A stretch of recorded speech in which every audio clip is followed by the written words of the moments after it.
Teman-teman, doa mulai. Akan cek dulu sampah di sekitar kalian ada tidak? Kalau ada, silakan diambil dibuang ke tempat sampah. Dua, paling menjaga kebersihan. Oh siap. Kalau sakit bisa kesan ya. Kebersihan sebagian dari dan perlengkapan belajar kalian semuanya dikeluarkan, paketnya, alat tulisnya, HP-nya. Dan biar lebih semangat lagi, kita nyanyikan Mas Marasa. Siapa yang mau memimpin? Yes. Kalau bisa bukan budaya. Berikan sebenar sinar surya, menghangatkan rimba raya. Berikan matahari mengalir, suburkan bumi bersaya. Mengembangkan ilmu bagi bangsa, melatih tampil berkarya. Membina pribadi yang mulia demi tujuan negara. Dalam lindungan Tuhan yang besar, mendidik putra bangsa. Tegar berimbang jadi maya, SMA Negeri 1 Bandung Jaya. Kilas balik kehidupan Soeharto. 8 Juni 1921 lahir di Kemusuh, Sedayu, Bandung, Jakarta. 1 Juni 1940 diterima sebagai siswa di Sekolah Militer Kolonial Belanda, kemudian menjadi anggota KNIL. 4 Maret 1949 ikut serta dalam serangan bom di Yogyakarta. 17 Oktober 1959 tersangkut kasus penyelewengan dipecat dari militer, kemudian diperbolehkan aktif kembali. 14 Oktober 1965 dilantik sebagai Menteri Panglima Angkatan Darat setelah P30S. 11 Maret 1966 menerima supersenar dari Presiden Soekarno. 7 Maret 1967 ditunjuk sebagai pejabat presiden sampai terpilihnya presiden oleh MPR hasil pemilu. 27 Maret 1968 menjadi presiden Republik Indonesia merangkap Menteri Pertahanan Keamanan. Di sini bapaknya atau orang tuanya petani ada? Ada. Pak Harto juga orang tuanya petani. Dari beliau kita bisa belajar dan bukanlah cita-cita setinggi anak petani itu bisa menjadi presiden. Asal apa kira-kira? Asal niat, lagi ada usaha dan ada Pak 12 MIPA 2 sebentar lagi lulus. Sudah punya cita-cita semua? Sudah tahu mau kemana nanti setelah lulus? Alhamdulillah, semoga cita-citanya semua terkabul. Kalian cek masuk kalian, di sana saya sudah mengirimkan pretest untuk materi hari ini. Selesai? Sudah. Kita lanjut ke materi. Tujuan pembelajaran hari ini, kalian bisa sambil lihat di layar ya. Kita akan menganalisis mengenai latar belakang munculnya Orde Baru. Yang kedua, kita akan menganalisis kehidupan politik pada masa Orde Baru dan juga kehidupan ekonomi pada masa Orde Baru. Serta kita akan belajar mengenai kebijakan-kebijakan pembangunan pada masa Orde Baru dan juga menganalisis strukturnya Orde Baru. Pembelajaran kali ini kita menggunakan model problem based learning. Jadi kalian nanti akan saya kasih masalah di dalam LKPD. Kalian berkelompok untuk memecahkannya. Siap memecahkan masalah? Siap. Sebagai Tripura, salah satunya adalah membubarkan PKI. Mereka mendesak Presiden Soekarno untuk segera membubarkan dan membersihkan PKI. Kemudian ada yang kedua, bagaimana ini? Surat perintah 11 Maret. Surat perintah 11 Maret ini menyebabkan Presiden Soekarno mendapatkan apa? Mendapatkan mandat atau perintah untuk mengambil alih kekuasaan, mengkondisikan situasi bangsa Indonesia, khususnya yang sedang terjadi di negara karena banyaknya demo. Nah, kemudian kalian pernah lihat gambar ini ya? Pernah. Gambar apa ini? Partai politik pada masa Orde Baru. Kalau ini? Gedung Mahkamah DPR, MPR yang sedang diduduki oleh mahasiswa. Gambar ini merupakan peristiwa-peristiwa yang terjadi pada masa Orde Baru. Mari kita belajar tentang Orde Baru lebih lengkap lagi dengan metode diskusi dan juga tanya jawab. Silakan membentuk kelompok, bebas saja, sesuka kalian.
44, 55, dan seterusnya.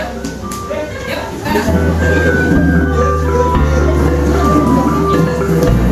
2, 3, 4, 5, 6, 7. Kalian tugasnya mempresentasikan materi kalian kepada kelompok yang sekarang hidup di sekitar kalian. Nah, otomatis dari angka 1 itu kan materinya beda semua ya. Nah, dari materi yang berbeda kalian gantian presentasi.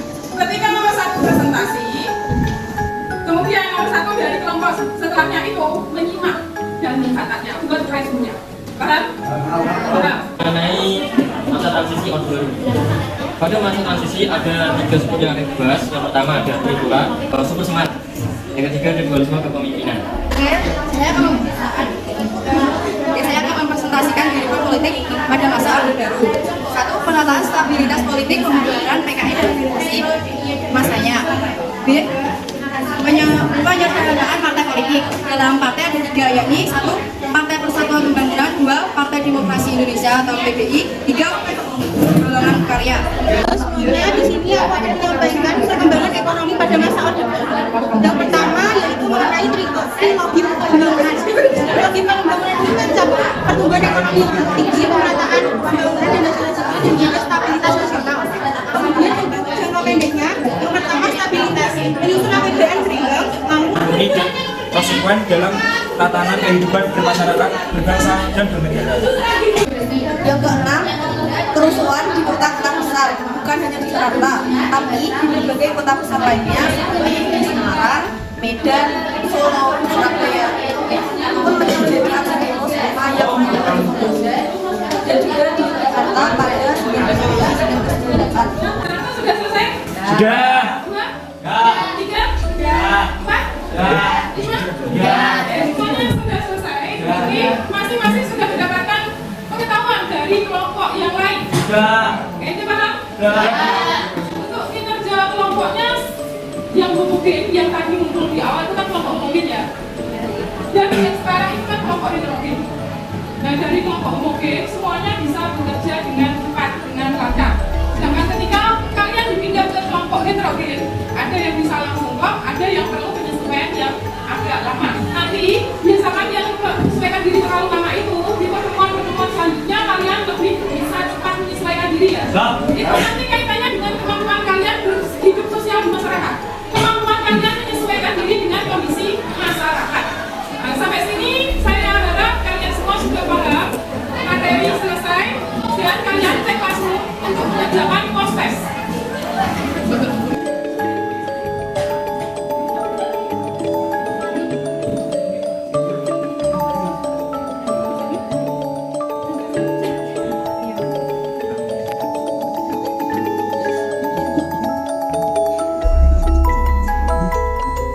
Bisa nggak yuk? Bisa gampang ya? Kalau diskusinya benar, materinya nyerap, ngerjain post-testnya gampang. Dari yang kalian diskusikan tadi, saya ingin masing-masing kelompok mewakili untuk menyimpulkan. Ya teman-teman, di sini saya akan menyampaikan kesimpulan dari materi yang sudah saya berikan. Kesimpulannya, pada masa transisi Orde Baru ada 3 subbab yang akan dibahas. Yang pertama, Trikula. Trikula sendiri ada 3 tuntutannya. Dipimpin oleh Presiden Soekarno selama 32 tahun. Ternyata tidak konsisten dan konsekuen terhadap tekad awal munculnya Orde Baru. Tekad awal Orde Baru pada awalnya kemunculannya pada tahun 1966 adalah akan melaksanakan Pancasila dan Undang-Undang 1945 secara murni dan konsekuen dalam tatanan kehidupan bermasyarakat, berbangsa, dan bernegara. Setelah Orde Baru memegang tungku kekuasaan dan kendalikan pemerintah, maka muncul suatu keinginan untuk terus-menerus mempertahankan kekuasaannya. masa Orde Baru ini disebabkan oleh beberapa faktor. Yang pertama, krisis moneter. Yang kedua, penyimpangan undang-undang dasar, terutama pasal 33 tentang sistem perekonomian. Yang ketiga, pola pemerintahan terpusat. Apa yang bisa kita ambil dari pembelajaran hari ini kira-kira? 32 tahun selama Orde Baru, apa saja yang bisa kita ambil hikmahnya? Kalau 2 orang berkuasa, yang ada itu akan terjadi apa?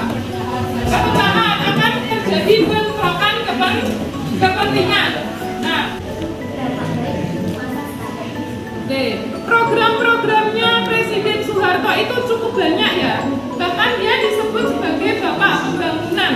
Dia tidak hanya membangun satu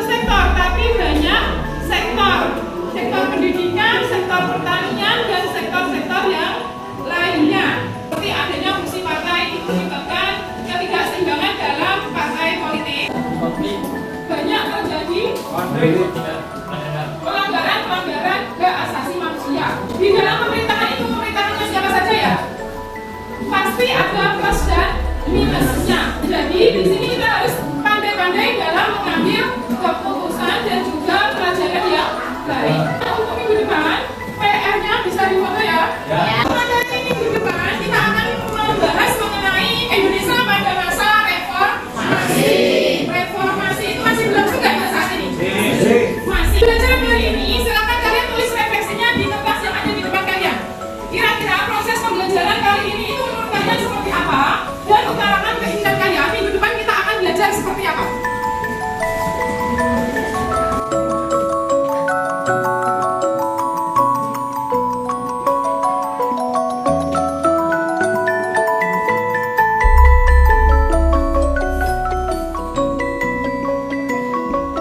Sebentar lagi kan kalian lulus ya? Usahakan agak serius sedikit. Tata masa depan kalian secara serius agar Indonesia juga semakin jaya memiliki generasi-generasi muda yang cerdas seperti kalian. Jaga kerukunan Indonesia ya. Untuk materi kali ini saya kira cukup. Untuk materi pelajaran ini berdoa dengan masing-masing. Berdoa mulai.